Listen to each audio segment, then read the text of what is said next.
dulces son a mi ser tus palabras, más que la miel en mi boca sedienta. De tus mandamientos he adquirido riqueza, al seguir tu ley siento tu presencia. Todos conmigo. Pues lumbrera es a mis pies tu palabra, mi guía y mi sostén en mi camino. Pues lumbrera es a mis pies tu palabra, mi guía y mi sostén en mi camino.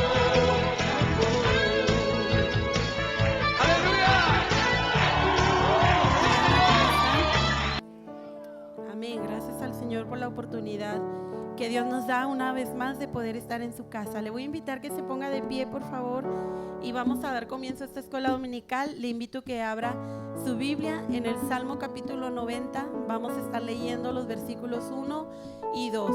Bienvenidos, hermanos, a la casa del Señor. Nos da gusto verles un domingo más. Bienvenidos sean cada uno de ustedes. De igual manera saludamos a las personas que nos están siguiendo a través de esta transmisión. Dios les bendiga.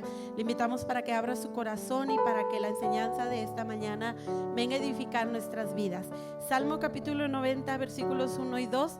Dice así la palabra del Señor. Señor, tú nos has sido refugio de generación en generación. Antes que naciesen los montes y formases la tierra y el mundo, desde el siglo y hasta el siglo, tú eres Dios.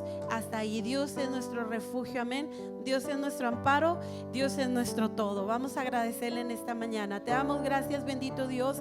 Estamos delante de tu presencia una vez más, Señor, aquí reunidos, dándote gracias, mi Dios, por tu fidelidad y por tu misericordia, por la bendición que nos das de tener un día más de vida, de salud y de poder llegar a tu casa. Gracias, Señor, te damos de antemano por cada bendición, Señor, que tú tienes para cada uno de nosotros en este día. Pedimos bendigas esta escuela dominical, bendigas cada clase, Señor, a cada maestro, bendigas, mi Dios, a cada uno de los oyentes, Señor, tanto de los que están aquí presentes como de los que están escuchando, Señor, a través de esta transmisión. Ahí donde están, mi Dios, te pido que tu Espíritu Santo venga a ayudarles a iluminar, Señor, y que la palabra de esta mañana, la enseñanza, venga, Señor, a ser de bendición para cada uno de nosotros. Apresura los pasos de los que aún vienen en camino y bendice, Señor, todo, mi Dios, en este día. Te damos gracias en el nombre precioso de Jesús. Amén. Vamos a entonar una alabanza y pasamos a nuestras clases y vamos a decirle: abre mis ojos, oh Cristo.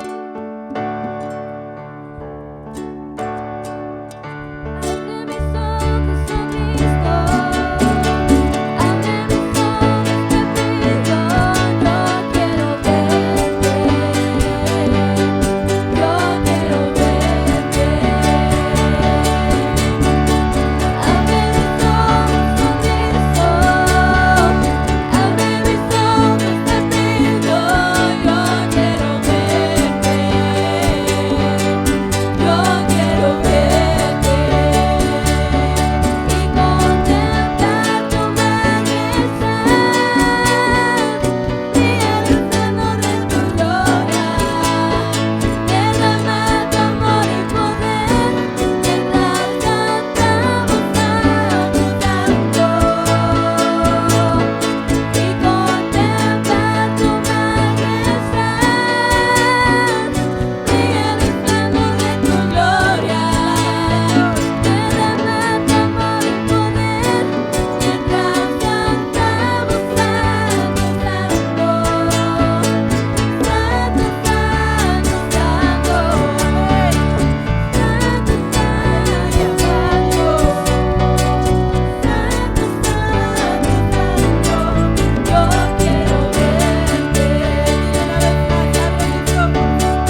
maestra de adolescentes tuvo un contratiempo, va a llegar un poco tarde. En cuanto vean a su maestra llegar, pueden pasar a su salón. Dios les bendiga.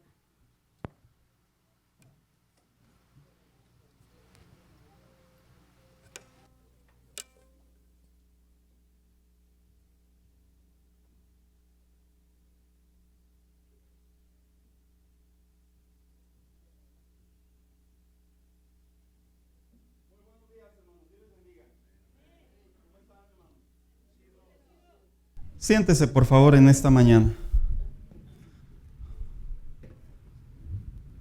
Pareciera ser que el clima nos va a favorecer, ¿verdad, hermanos?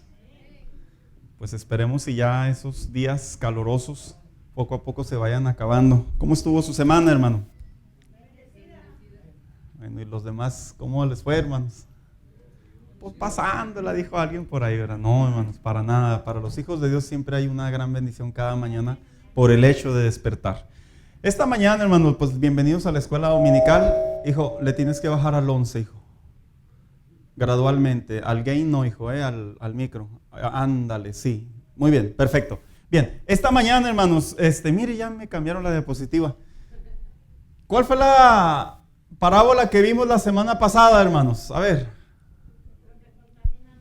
Lo que contamina al hombre, precisamente. Esta semana, hermanos, vamos a iniciar una parábola nueva y siempre recordando, como lo hemos mencionado semana a semana, que las parábolas tienen como propósito que nosotros, los hijos de Dios, los creyentes, tantos títulos que nos da la Biblia, discípulos de Cristo, hijos del Rey, sacerdotes, tantos títulos que nos da la Biblia.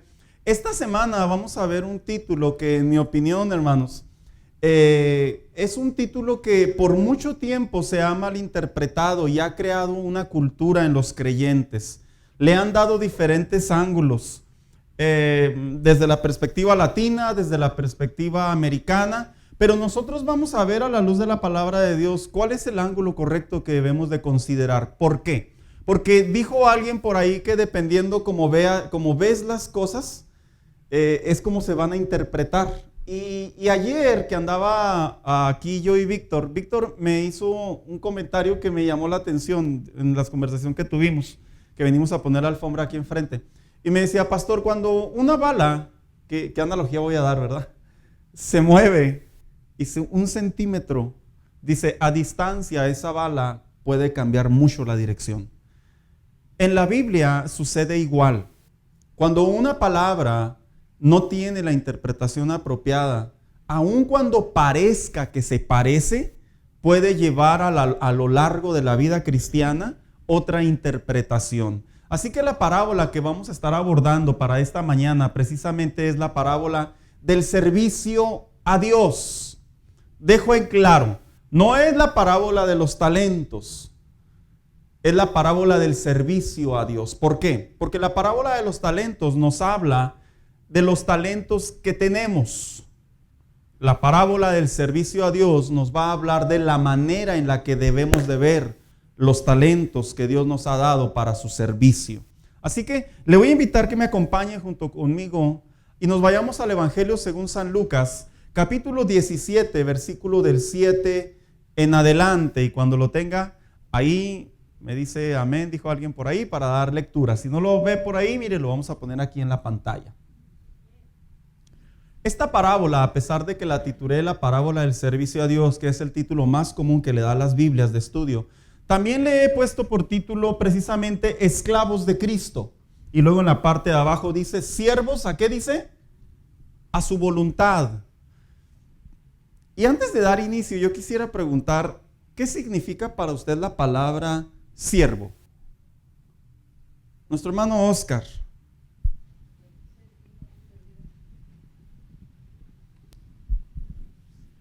Un servidor, un colaborador más que... Un servidor, un colaborador. Buenos sinónimos.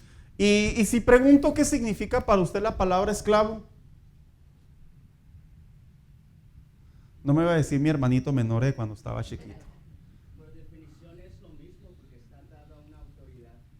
De hecho, por definición es lo mismo. Sin embargo, culturalmente hablando, sabemos nosotros que tienen dos intenciones.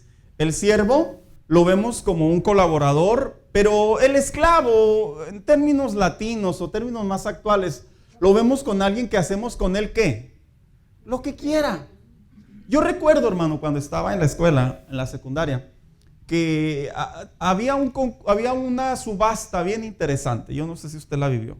La venta de esclavos. ¿Quiénes se acuerdan de eso, hermanos? Sí lo vieron también acá, ¿verdad? Bien. Y luego me acuerdo que pasaban pues, los muchachos más guapetones, ¿verdad? Y empezaban las chicas ahí. ¿Quién da 300 pesos? No, yo decía 300 pesos con eso, como toda la semana. Y era el esclavo por un día. Y se sabía que al esclavo hacían con él, ¿qué? Lo que quisieran. Ve y tráeme unos burritos a la tienda. Y ahí iba a la tiendita. No, sabes que este no me gustó. Y tráeme otro. Y dile a la señora que te lo cambie, que está frío. Y cosas así sucedían en aquellas épocas. Y la palabra esclavo y la palabra siervo, a pesar de que por sinónimos significan lo mismo, en el ámbito cristiano, yo me he dado cuenta que este término le falta mucha claridad a muchos creyentes.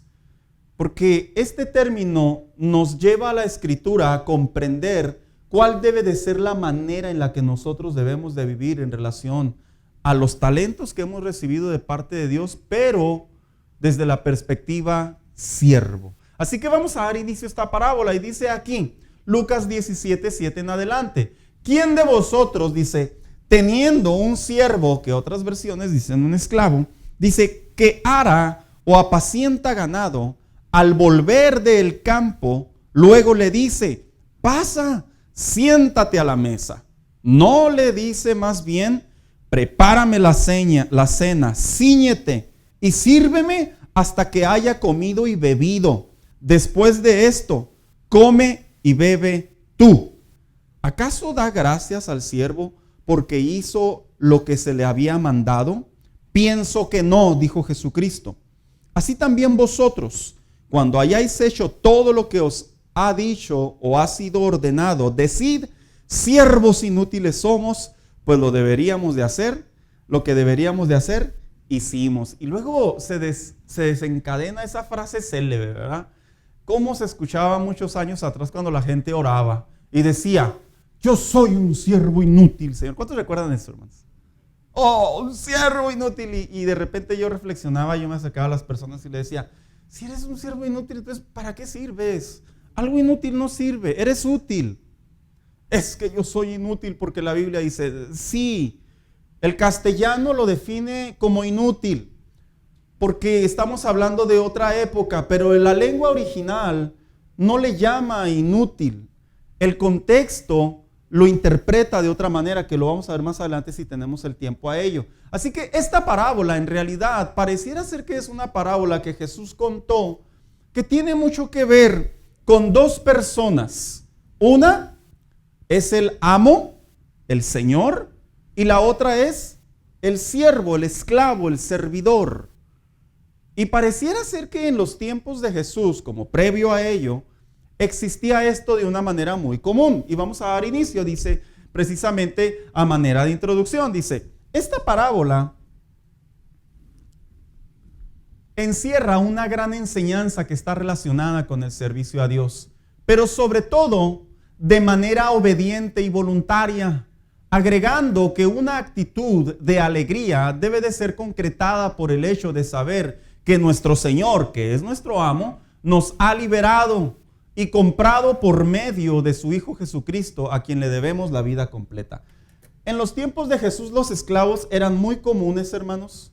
El comprarlos, el adquirirlos. Eran personas que se tomaban de tierras lejanas y que inclusive muchos de ellos, por la necesidad del hambre, terminaban vendiéndose. Decían, prefiero trabajarle a alguien para toda la vida y no morirme de hambre que estar lidiando. Así que muchos eran esclavos, por así decirlo, se hacían candidatos de voluntarios y se iban con los hombres que tenían esas negociaciones. Otros esclavos eran botines. Se llegaban a lugares, se tomaban y posteriormente se tomaban y se vendían a los mejores postores. Así como cuando usted va a una subasta de carros, así existía también en la Biblia aquellos tiempos. Era permitido. Jesús, cuando hace mención de esto, pareciera ser que los esclavos tenían una mentalidad muy distinta. a lo que hoy en día un cristiano debería de comprender, que somos esclavos de Cristo.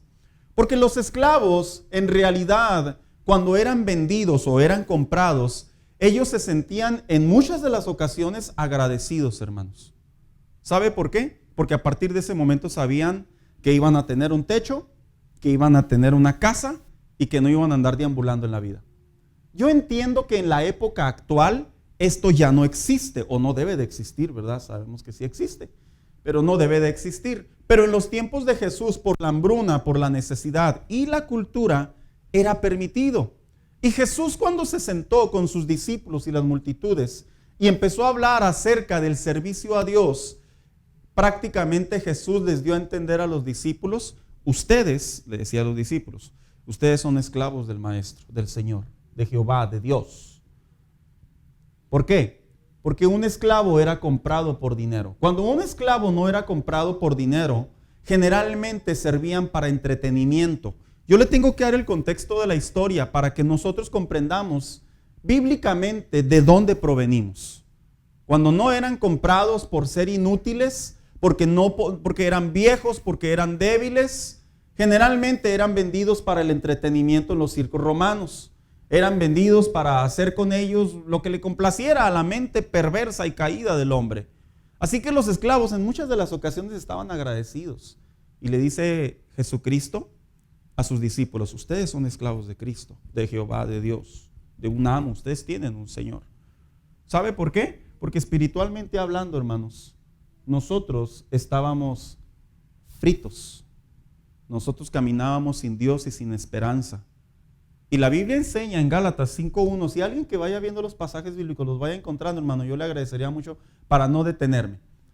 Encontramos a la luz de la palabra de Dios que Cristo nos compró, porque nosotros, debido a la condición espiritual y caída del hombre, nosotros estábamos en una condición de mortandad, en una condición precaria, en una condición de pobreza, en una condición de fracaso humano espiritualmente hablando. No hablo corporalmente hablando. Corporalmente hablando todos nos vemos iguales. Pero espiritualmente hablando, la mente, el alma, el corazón del hombre estaba perdido.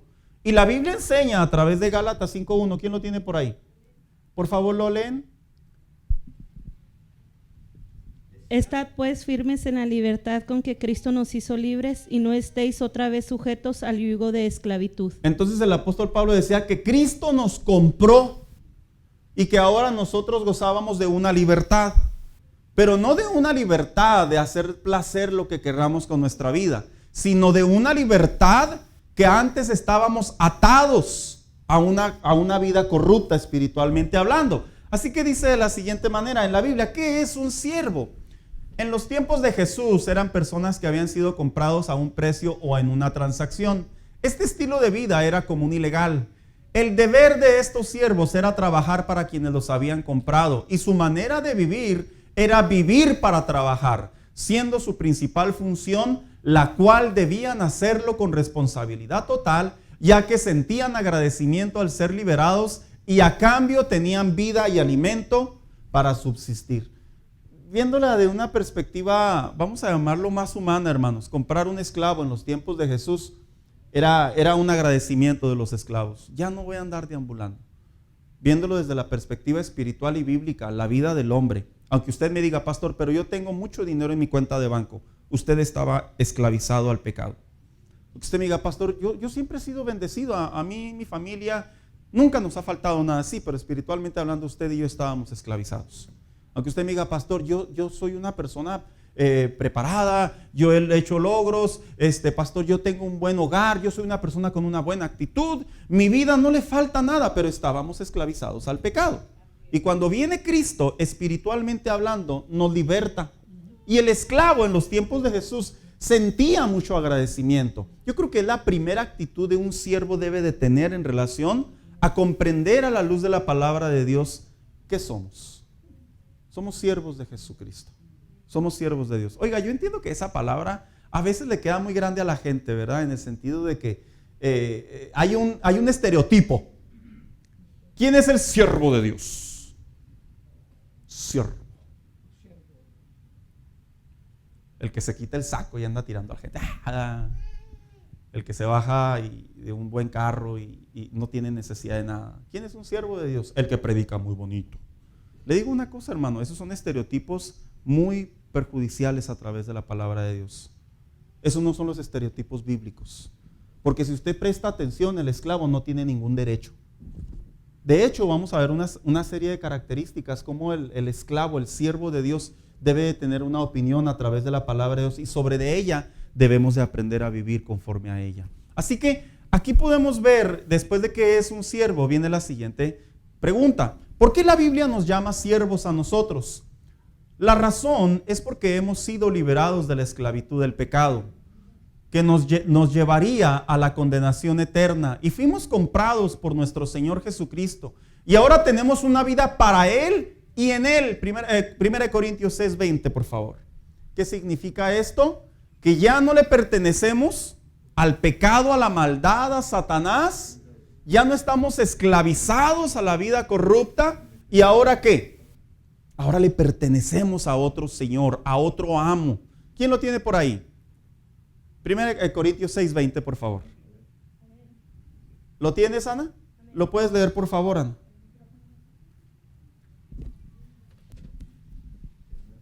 Porque habéis sido comprados por precio, glorificad pues a Dios en vuestro cuerpo y en vuestro espíritu, los cuales son de Dios.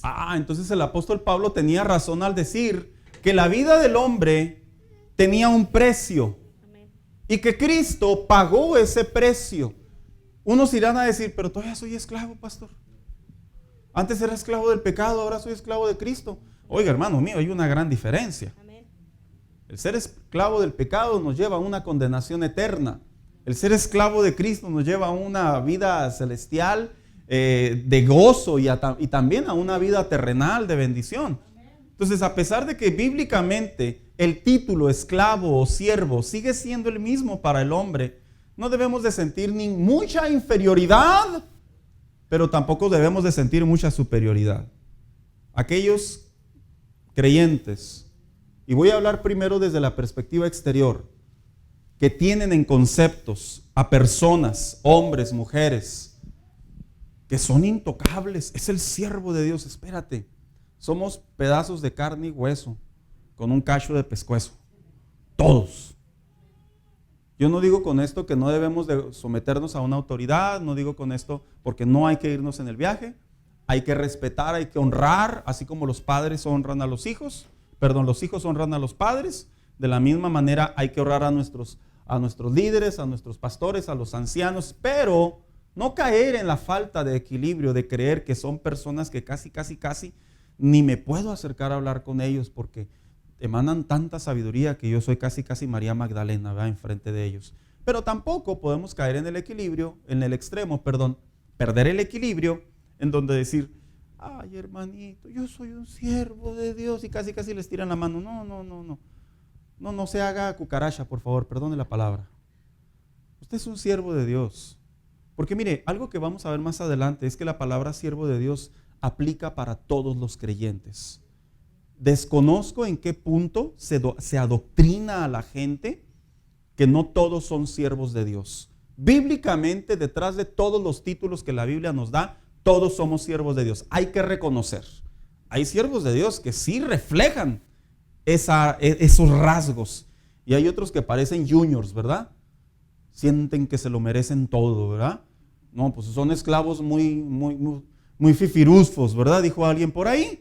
Pero la realidad es que cuando nosotros comprendemos a la luz de la palabra de Dios nuestra posición, al momento de servir a Dios, al desarrollar nuestro servicio a Dios, a la manera de servir a Dios, mire, cambia considerablemente como usted no tiene idea. Así que dice aquí lo siguiente, el contexto de este significado. Inicia haciendo una pregunta, ¿quién tiene un siervo? Y después de una jornada de trabajo, lo sienta en la mesa y le sirve de comer, dejando en claro que la posición del siervo es una responsabilidad y no son iguales él y su Señor. Mire, Jesús lo que hizo en esta parábola a manera de enseñanza es situar a las personas, a la vida del creyente, en dónde está nuestro lugar.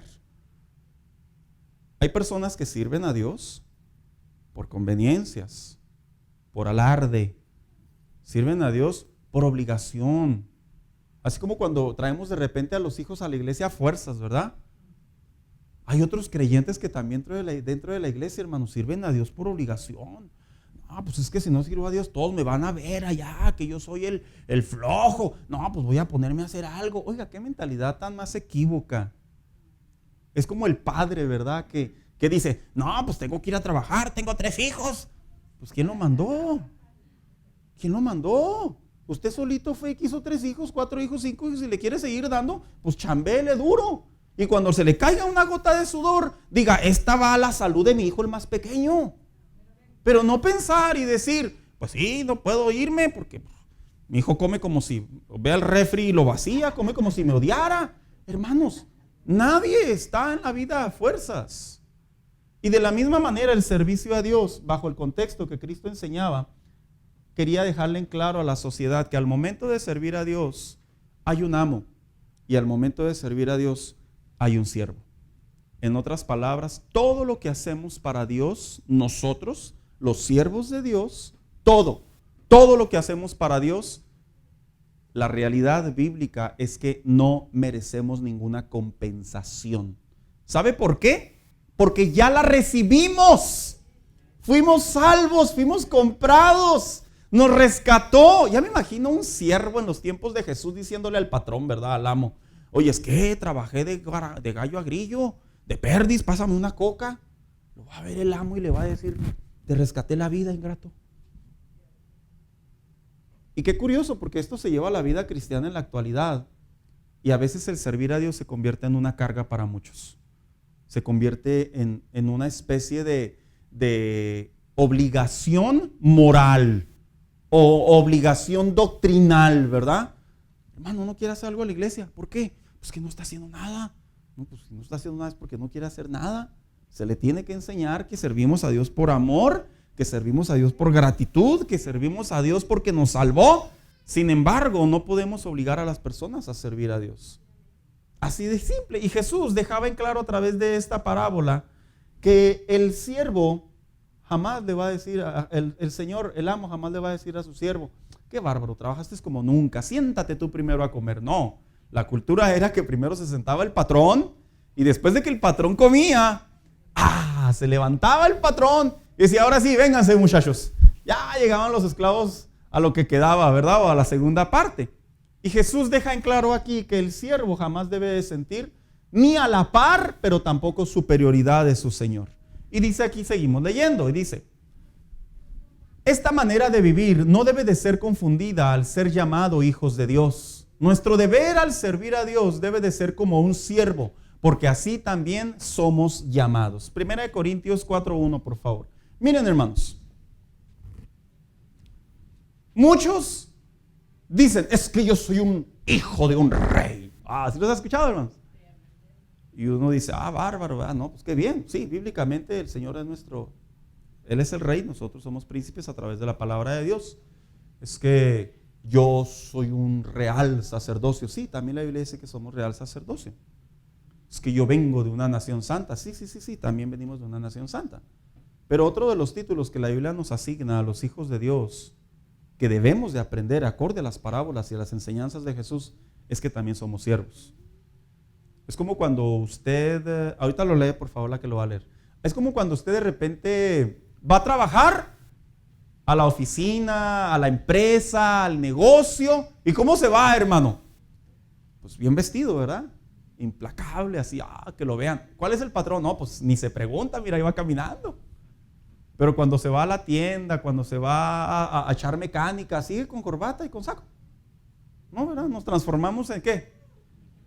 Pues la frase que en ocasiones yo les he platicado. A veces voy a la tienda y voy vestido de hebreo.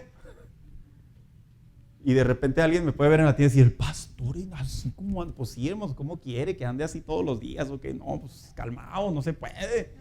Uno también tiene ganas de ponerse, no sé, una polo, una playera, un pantalón de mezclilla, unos zapatos tenis, algo informal. Porque la realidad es que dependiendo del lugar en donde nos encontramos, adoptamos esa identidad. Y la Biblia enseña que todos somos siervos. ¿Quién lo tiene? 1 Corintios 4:1, por favor. Hermana Carrera. Así pues, tengamos los hombres por servidores de Cristo y administradores de los misterios de Dios. Entonces, ¿cómo debemos de ser? Servidores, ¿verdad? De hecho, en el castellano, esa palabra es correcta, bien aplicada, pero en el original dice doulos. Doulos significa esclavo. O sea que en otras palabras, Pablo le decía a la iglesia de Corinto, nosotros todos, le decía a la iglesia, ricos, pobres, guapos, feos, chaparros, altos, todos. Les decía, todos somos esclavos de Cristo. Ya imaginó el argüende que se armaba, ¿verdad, hermano? Porque Corinto, históricamente hablando, era una ciudad y eran iglesias económicamente hablando muy fuertes debido a que estaban en un puerto. Ya imagino Pablo escribiéndole y luego que lo empiezan a leer, ¿verdad? ¿Cómo que Pablo me dice si yo soy el que hace negocios? Yo soy el que hago business. Ahora resulta que sí, es que bíblicamente hablando, espiritualmente hablando, la mente y el corazón del Hijo de Dios debe de reconocer que todos somos siervos. O sea que yo también soy un siervo, soy una sierva, sí, hermana. La diferencia radica en que unos tienen rasgos de siervos y otros tienen rasgos de juniors. ¿Sabe cuáles son los juniors, verdad? Los juniors son los que, o sea, mi papi Dios, o sea, yo que voy a andar vestido así, o sea, yo que voy a andar poniendo alfombra, o sea, yo que voy a andar pintando paredes. Hermano, en la casa de Dios, en las cosas de Dios, en el evangelio en Cristo, lo dejó bien en claro el apóstol Pablo, no hay rico ni pobre, todos somos libres por medio de la sangre de Jesucristo. Lo que la Biblia enseña es que sí es verdad, existen lugares de honra, pero nadie debe de sentir superioridad a su manera de ver a los demás, bajo el contexto de que él no. Miren, ustedes, la mayoría me conoce, hermano. No lo digo como alarde, me pongo como ejemplo porque se escucha muy bonito enseñar, ¿verdad? Pero hay que poner ejemplo. Esta tarima que usted ve aquí, ¿quién cree que fue el chalán, hermano? ¿A poco usted cree que yo estaba atrás sentado guiando la obra? Hermano Paz, no descanse tanto, por favor, hermano Paz, estoy tirando barra y el de arriba lo está mirando. No, hermano. Digo, no es alarde, pero pues es que las cosas de Dios hay que entrarle a todo y en todo, ¿no lo cree? Por lo menos así nos enseñaron los antiguos. ¿Cuántos recuerdan eso, hermanos? Así nos enseñaron. Nos enseñaron a lavar baños, hermanos. De repente me decían los jóvenes a mí, ni en mi casa lavo baños. Le digo, pues siéntete privilegiado porque son los baños de la iglesia. Este concepto de falta de equilibrio, de superioridad, pero también de inferioridad, ha producido dentro del cuerpo de Cristo mucha desestabilidad al momento de servir a Dios. De tal manera que los que se sienten inferiores como siervos de Cristo se sienten tan inútiles, que creen que no sirven para nada. Pero también los que se sienten superiores, se sienten tan superiores que las responsabilidades, las necesidades o los cargos que se presentan dentro de la iglesia no son dignos de su porte. La realidad es que al ser siervos de Cristo todos tenemos un Señor y todos tenemos que sujetarnos a la autoridad de ese Señor que nos ha comprado a través de la sangre de Jesucristo. Entonces seguimos leyendo aquí, dice, Jesucristo en realidad es nuestro siervo por excelencia, hermanos. Mire, un ejemplo claro de cómo servir a Dios de manera correcta es la vida de Jesucristo. Dice, quien vino a la tierra con el propósito de servir y no ser servido. Mateo 20:28. Y alguien que me ayude con los otros pasajes bíblicos. Porque es sencillo poder decir, qué fácil es mandar, qué fácil es ordenar. Pero la realidad, aquellos que por ahí tienen empleos y son negocios, saben que cuando el patrón se convierte en un líder, las cosas funcionan mejor. Cuando el patrón se convierte en capataz, saben que se batalla más. ¿Verdad que sí, hermanos? Entonces, ¿quién tiene Mateo 20:28, por favor? Amén. Mano Paz. Como el Hijo del Hombre no vino para ser servido, sino para servir y para dar su vida el rescate por muchos. ¿Se imagina a Cristo en la gloria ya en el tercer cielo, recibiendo la adoración de acuerdo a la visión del apóstol Juan? que ángeles, querubines, serafines, todo el mundo angelical adora, alaba y glorifica el nombre del Hijo Jesucristo. Y luego de repente la Biblia dice, a través de la palabra de Dios, la Biblia enseña que viene, se habita entre nosotros, se humana, y no solo ello, no busca privilegios, sino viene a servir. Y luego sigue leyendo y dice, despojándose de la vida en el cielo, y así cumplir con la voluntad de su Padre. Hubo un punto en el que Cristo se transformó en un siervo. Oh, pero si es el Hijo del Rey. Sí, pero cuando vino a la tierra, vino obedientemente. Y no vino a fuerzas ni empujado. Yo no sé si queda en claro lo que quiero transmitirle del otro lado de la moneda con esto. Que nuestras vidas en Dios, tal vez cuando andamos en los trabajos, usted es el don, el patrón, el chief, el papas fritas, yo no sé cómo lo apoden allá. Pero cuando venimos a la casa de Dios, hermano mío, todos somos servidores, todos somos siervos. ¿Sí me explico, hermano? Bien, porque yo lo veo así como que muy, soy como que viendo al pastor, así como que el pastor está presentando una doctrina muy extraña. No, para nada. Todo lo llevo a la palabra de Dios para que comprendamos cuál debe ser el corazón de un hijo de Dios al momento de que tenga cimientos en su vida cristiana delante de Dios. Y lo dice aquí, dejando ejemplo a sus discípulos, Juan 13:14. ¿Quién lo tiene por ahí? Hermano Paz. Ese no lo tiene usted, hermano Paz. Bueno, en un dedo pone un texto y en el otro pone el otro. Así nos dijeron a nosotros. ¿Quién lo tiene por ahí? Lo tiene Víctor. Pues si yo, el Señor y el Maestro, he lavado vuestros pies, vosotros también debéis lavaros los pies los unos a los otros. ¿Usted sabía que hubo un punto en la vida de los discípulos en donde ellos, por el hecho de caminar con Cristo, aparentemente se ve en la Biblia que ellos sintieron un grado de superioridad, hermano? ¿Sí lo sabía? Le voy a recordar, mire, cuando se le acercaba uno de los discípulos y el representante Pedro, vea, el de todos, Señor, nosotros hemos dejado nuestras casas, nosotros hemos dejado esto, ya se imaginaba Pedro y los demás que un hueso le iba a tocar cuando Cristo ascendiera.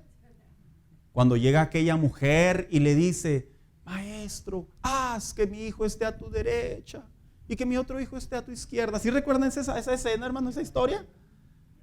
Pensaban que por el hecho de andar con Cristo, por el hecho de tener un maestro, el Señor, que se iba a levantar una especie de superioridad o de, no de liderazgo, de superioridad. Y Cristo, mire, en esta ocasión, antes de ir a la cruz, lo que todos veían al que les enseñaba a millares, al que liberaba endemoniados, al que sanaba enfermos, al que hablaba y defendía con autoridad, al que iba y le mostraba al hombre que con solo la palabra era suficiente para que hiciera el milagro. Hubo un punto en donde él se agachó, agarró una vasija y le comenzó a limpiar los pies a los discípulos. Hacer esa acción en los tiempos bíblicos, ¿sabe quiénes hacían eso nomás, hermanos? Nomás los esclavos. O sea que cuando se veía una persona que le estaba lavando los pies, es esclavo. ¿Por qué? Porque nomás los esclavos lo hacen. Yo sé quién está en la actualidad, ¿verdad? Si de repente usted le lava los pies a su esposa, pues qué bonito se ve, ¿verdad, hermanas? ¿Verdad que se ve bonito, hermanas? Hermanas, estaba que les echo porras y luego ustedes díganle ahí. Qué bonito se ve, ¿verdad? Cuando las esposas le lavan los pies a los esposos, ¿verdad? Nomás que no le vaya a decir, primero ve y báñate. No, pues ya van a estar limpios, ¿ya para qué, hermana? Pues el caso es que usted ahí diga, mira viejo, para que veas cuánto te quiero. No es un símbolo de inferioridad ni de humillación. Es un símbolo de agradecimiento, hermanos. Solo que nuestra mente, nuestra cultura está tan distorsionada que lo vemos de esa manera. Jesús se acerca y ¿qué le dijo Pedro? No, Señor, ¿cómo me vas a lavar los pies? No voy a permitírtelo. ¿Es necesario, Pedro, que para que entres al reino de los cielos? No, pues entonces báñame todo, Señor. Así fue su respuesta. Porque comprendían que lo que estaba haciendo Jesús en ese momento era mostrar la actitud de un siervo. Y Él es nuestro siervo por excelencia. Y dice aquí de la siguiente manera, dejando a sus discípulos este ejemplo, que fue obediente en todo momento. Es un ejemplo claro de sujeción y voluntad a su Señor. ¿Cuántos recuerdan cuando Cristo estaba orando en el Getsemaní? ¿Y qué fue la frase que dijo? Padre, si es necesario que pase de mí esta copa. Copa le llamaba a la tribulación que iba a vivir, al dolor, al escenario, a lo que iba a irse a la cruz. Porque él ya tenía conocimiento del dolor físico que causaba la cruz. Era una tortura. Mire, si hubiera derechos humanos en aquellos tiempos ya hubieran fulminado a los judíos. Ya los hubieran fulminado. Pero la tortura que llevaban aquellos malhechores era tan severa, hermano. Era tan severa, tan dura, que la gente le tenía miedo de ir a la cruz. Y Jesús, estando en el Getsemaní, le ora al Padre, ¿sabes qué? Pero que se haga tu voluntad. Mire, todavía como siervo se posiciona y le dice, aun cuando por mí yo no quisiera, no importa, que se haga lo que tú quieras. Como cuando le decimos a las personas, hermano, hermano, mire, hay una vacante disponible, ¿nos quiere apoyar? Hijo, hermano, ¿sabes qué? Déjame oro. Mira cómo yo escucho esa frase célebre. Yo digo, déjame oro. Yo sinceramente, hermano, cuando la gente me dice déjame oro, yo quisiera llevarlos a esa historia que Jesús simplemente dijo, está bien, hay que hacerlo. Pero bueno, de repente la gente se pone espiritual, ¿verdad? Y quieren como Gedeón 4 confirmaciones y desean que no sé, les llegue un email, una carta, un texto. Y de repente puede suceder, hermano, hay una vacante. ¿Y de cuánto estamos hablando, pastor? Ah, caray. ¿Cuánto estamos hablando? Oiga, como lo digo, ¿verdad? Sin censura, dijo alguien por ahí. Como los predicadores, ¿verdad? No, yo voy a predicar a su iglesia, pastor, nomás es que esta es la cuota celestial. No sé qué así. Ah, bárbaro. Le ponen cuota. Pues está bien, ¿verdad? Que vayan a otro lado por su cuota. Porque la realidad es que el servidor, a pesar de que es digno de su salario, como la Biblia lo establece, el servidor no puede ser mayor que su Señor. Al momento de servir a Dios, la actitud y el corazón que podemos ver en Jesucristo, hermano, es clave para cómo actuar al momento de confrontar lo que Dios quiere que nosotros hagamos.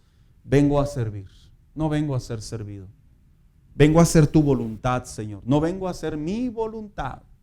Vengo, como dice aquí, mire, no leímos 22:42 del Evangelio según San Lucas, pero él le ora al Padre y le dice, los que me diste, ninguno he perdido. En otras palabras, no trabajé a medias, Señor.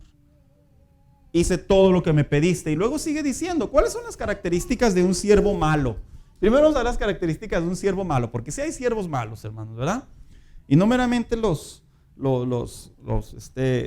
feos, diría alguien. No. Los siervos malos, los que no obedecen, los que no están conforme a la palabra de Dios. En primer lugar, los siervos malos dice, se identifica a aquellos que no aceptan su deber y son malagradecidos con su Señor. Sirven por un pago económico. Miren, yo sé que este mensaje también, a pesar de que está en grabación, sé que va a servir para otras iglesias.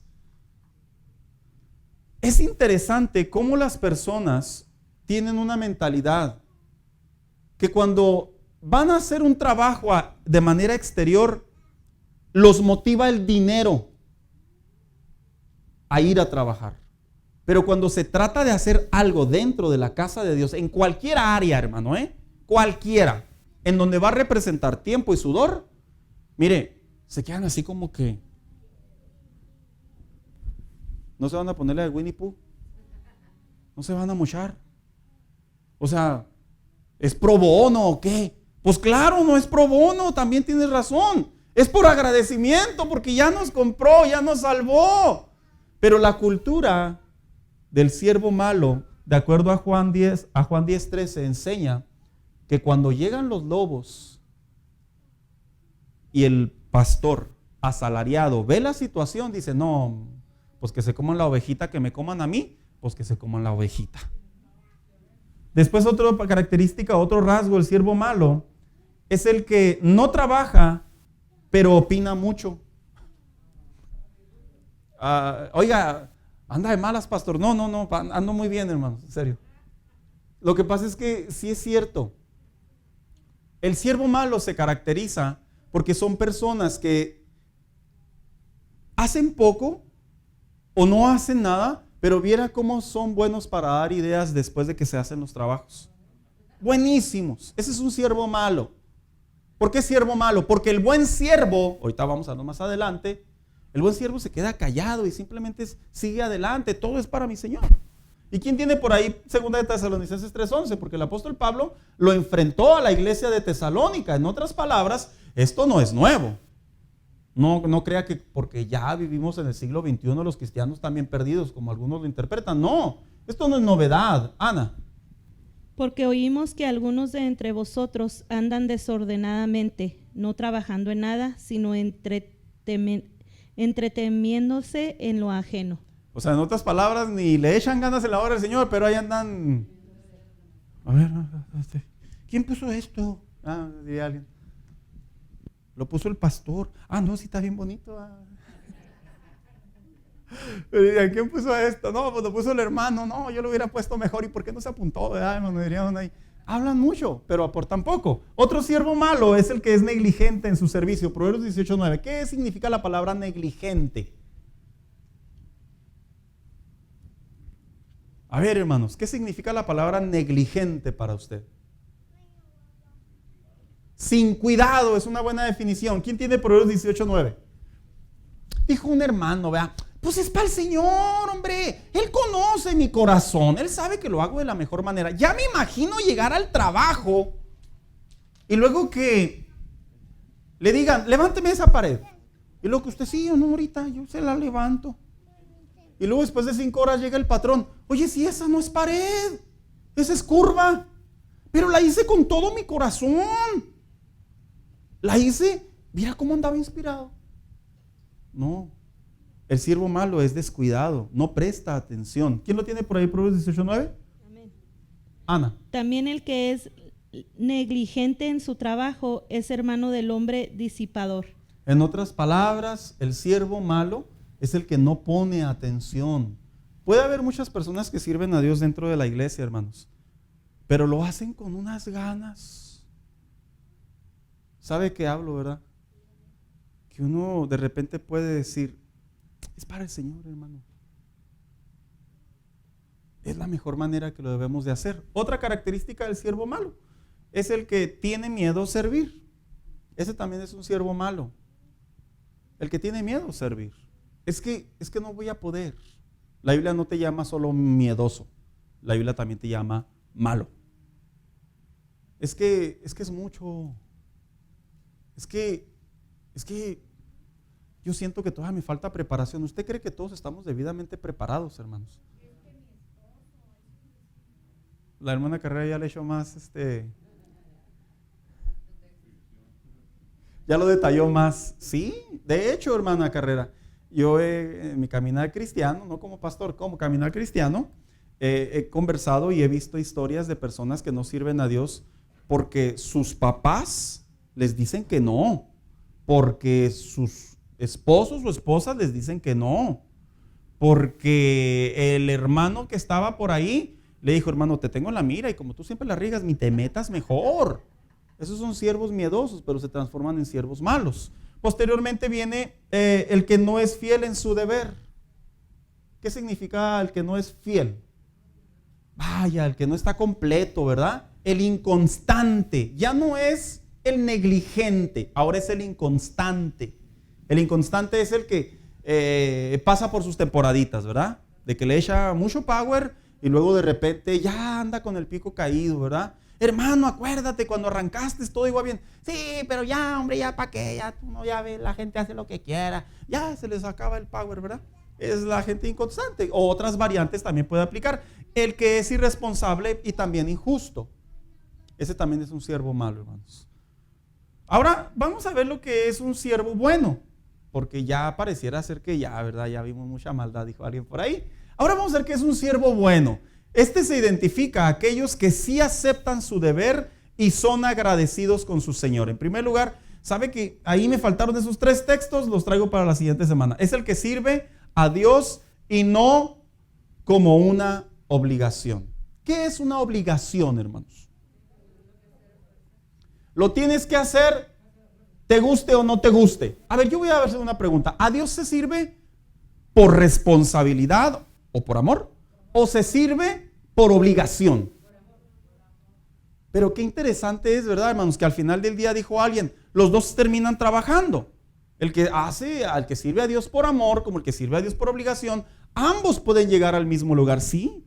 Pero el siervo bueno, Dios detecta el corazón y sabe que no lo hace por obligación, sino lo hace por amor. Ahora sigue, es el que sirve a Dios y no esperando méritos. ¿Qué son méritos? No espera recompensas. Oiga, ya me imagino los siervos en los tiempos de Jesús, ¿verdad? Miras cómo salió, está buena esta cosecha. ¿Qué? Regálame la mitad, ¿no? No. Tú eres un siervo. No esperes nada. Miren, hermano.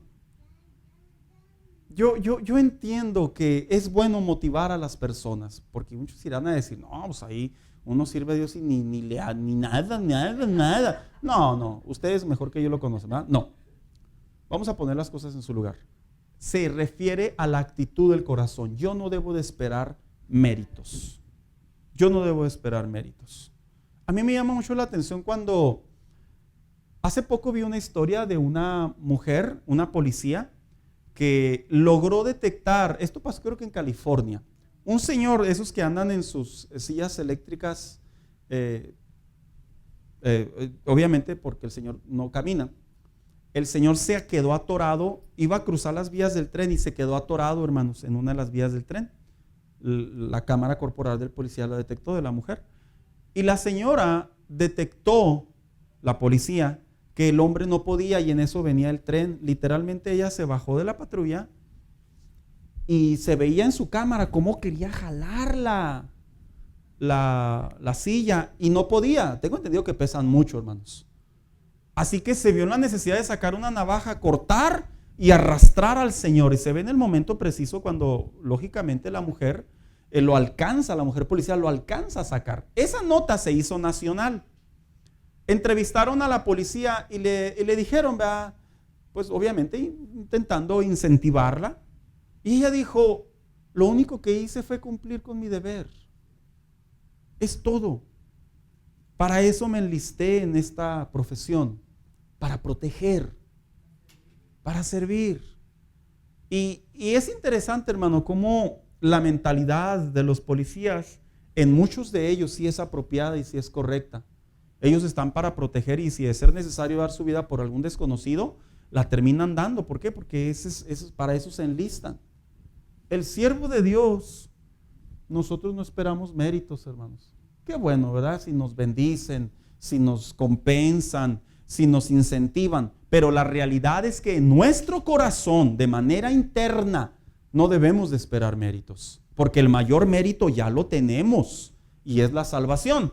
Posteriormente dice, sirve a Dios y no espera ser alabado. A veces las personas a mí me dicen, pastor, no le diga a nadie que vine a hacer esto. Yo entiendo esa posición, porque posiblemente no quieren que se sepa públicamente, pero lo hacemos con la finalidad de motivar a otros, ¿verdad? A que se enlisten, lo hagan, que se den cuenta que hay necesidades dentro del cuerpo de Cristo. Pero la realidad es que en el corazón del siervo no necesita ser alabado, no necesito que nadie me aplauda, en realidad esa es una posición interior, hermano. ¿Por qué? Porque cuando el siervo espera algo a cambio, ahí es cuando ya se quiere sentar a la mesa con el patrón y decirle, oye, si yo trabajé más que tú. ¿No? El buen siervo, dice la Biblia aquí, dice, sirve a Dios y cuida sus responsabilidades, hermanos. Cuida lo que hace. Hay una frase que es muy apropiada al momento de servir a Dios. Dijo alguien por ahí, cuando sirvas a Dios, hazlo con excelencia. Y sí es cierto, hermanos. Cuando se trata de servir a Dios en cualquier área, ya sea evangelismo, ya sea predicar, ya sea construcción, ya sea pintar, ya sea llevar a alguien porque le dimos un ray, cualquier área que represente servir a Dios, hay que hacerlo con excelencia. No, pero pues ni nadie me lo agradece. ¿Y para qué quieres que te lo agradezcan? Estamos sirviendo a Dios por amor. Él ya nos salvó. Esa es la mayor paga que podemos tener. Siguiente, dice aquí, sirve a Dios y solo para complacerlo a Él. Colosenses 3:2, por favor. Mire, es bien bonito, hermano, cuando lo que hacemos lo hacemos para Dios, solo para Él, para complacerlo a Él. A Él. Es cierto. Mire, ¿a quién le ha pasado que de repente usted ha extendido su mano amiga, su mano de buen samaritano? Usted ha hecho una labor que dice, no, aquí sí me esforcé mucho. Y luego la persona, que puede suceder también, ¿verdad? Un líder, un pastor, el hermano, el encargado. Ok, ya, gracias, bye. No sé qué hace. Ah, caray. No sé qué hace. Órale. Hasta dijo alguien por ahí, hasta da ganas de agarrar todas mis cosas y devolverme. No, hermano, no. Sabemos lo que hacemos, el buen siervo complace a su Señor. Y su Señor no es el Señor pastor, su Señor es el Señor que está en los cielos. ¿Quién tiene Colosenses 3:2? Hermana Carrera. Sí. Poner la mira en las cosas de arriba y no en las de la tierra. En otras palabras, todo lo que nosotros hacemos, lo hacemos para Él. Y por último, dice aquí, sirve a Dios como una deuda. Romanos 1:1, por favor. ¿Sabe qué? Servir a Dios como una deuda, hermano, viera qué gratificante es. Porque la realidad es que nunca le vamos a poder pagar a Dios por la salvación, por su misericordia, por su gracia, por su protección, por su cuidado, por su sabiduría, por todo lo que hace por nosotros. ¿Quién tiene por ahí Romanos 1:1? Abby. Pablo, siervo de Jesucristo, llamado a ser apóstol. Hasta ahí, Abby, quédate. Pablo, ¿y luego qué dice? Siervo de Jesucristo. Esclavo de Jesucristo, y luego ¿cómo dice? También se dice que es. Llamado a Y ser también apóstol. O sea que la palabra apóstol en la Biblia tenía autoridad, no era cualquier apóstol. Pero antes de ser apóstol, decía Pablo, soy esclavo de Cristo. Se figura la vida de un fariseo de gran trayectoria que sirvió bajo los pies de Gamaliel, que tenía influencias políticas y religiosas al grado que llevó cientos de cristianos, dice la historia, a los circos romanos. Que la historia dice que este hombre era el terror de los evangélicos en la iglesia inicial. Y luego ahora él dice, ahora ya no soy más que un esclavo. Aquellos que conocieron al viejo Pablo han de decir, este se volvió loco. Pero él, a la luz de la palabra de Dios y bajo la revelación que tuvo de Jesucristo, él comprendió, hermano mío, que todo lo que él hacía, de ahí en adelante, él no buscaba méritos, él no buscaba fama, no buscaba dinero, no buscaba comodidad. Él lo único que quería era servir a su Señor. La semana que entra vamos a ver precisamente cómo servir como siervos, porque todo esto lo quise llevar para que la cultura, la mentalidad del Hijo de Dios recapacite. Es bien importante que al servir a Dios tengamos el equilibrio de mantener nuestra vida diaria a flote. También, si eres estudiante, estudia. Si eres empresario, trabaja. Si eres empleado, échale ganas. Pero siempre en el equilibrio de no pensar que porque tenemos un montón de responsabilidades, mire, acá somos súper responsables, pero cuando se trata de ser siervos de Dios, está muy abajo la balanza, ¿verdad? No, debe haber un equilibrio, pero tampoco caer en el otro extremo, ¿verdad? De que hoy he aprendido que soy un siervo de Dios, que le debo mi vida a Él, me debo a Él, pero tampoco voy a desatender mi vida personal. Es el equilibrio que la palabra de Dios nos enseña. Así que esto es lo que es las características de un buen siervo, hermanos. Fíjense que cuando viene lo digo para que otros escuchen, porque yo sé que usted ya lo sabe. Cuando viene el día del pastor, como se le hace una celebración al pastor, para mí cada año es es algo que siento que no me lo merezco, hermano, sinceramente. Porque cuando me doy cuenta que soy un siervo de Dios, yo no busco méritos, no busco aplausos, no busco reconocimiento, no busco honra. Es que ya recibí de Dios lo mejor que me pudo dar, que es haberme salvado y darme el privilegio de poder servir. ¿Y sabe por qué digo esto? Porque la impresión de otros lugares donde hay un líder, un pastor, se crea una cultura que todos los que sirven a Dios merecen lo que tienen.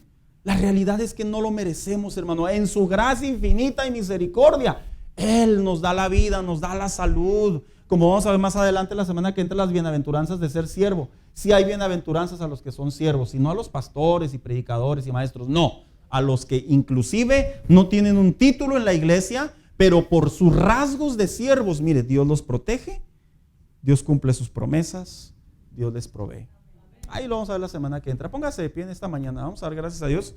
Yo deseo con todo mi corazón que usted de ahora en adelante, junto con los que estamos aquí sirviendo a Dios, se anime y le diga al Señor: Señor, déjame servirte en algo, en lo que sea, pero en algo, en lo que sea. No sé hacer nada, Señor, pero bueno, aquí le enseñamos, ¿verdad, hermanos? Aquí les enseñamos. Si supiera tantas historias que hay entre nosotros cuando se trata de servir a Dios, ¿verdad, hermano? Dijo alguien por ahí: yo ni sabía cantar y ahora ya es el que canta, ¿verdad? Bueno, pues es que los talentos se descubren a veces de esa manera, hermanos. No, yo no tenía paciencia con los niños y ahora ya está con los niños, ¿verdad? Los talentos se descubren, hermanos, porque ya dejamos de verlo como un mérito, como una carga, y lo comenzamos a ver como una honra, como un privilegio, como una deuda que jamás vamos a poder pagar, pero que le digo una cosa: vale la pena inyectarle capital, por así decirlo metafóricamente hablando. Vale la pena inyectarle capital al servicio a Dios, metafóricamente hablando. Yo no hablo de dinero, yo hablo de todo el concepto que conlleva la actitud de servir a Dios. Vamos a orar, hermanos, vamos a dar gracias. Hermano Daniel, despídanos en esta mañana, por favor.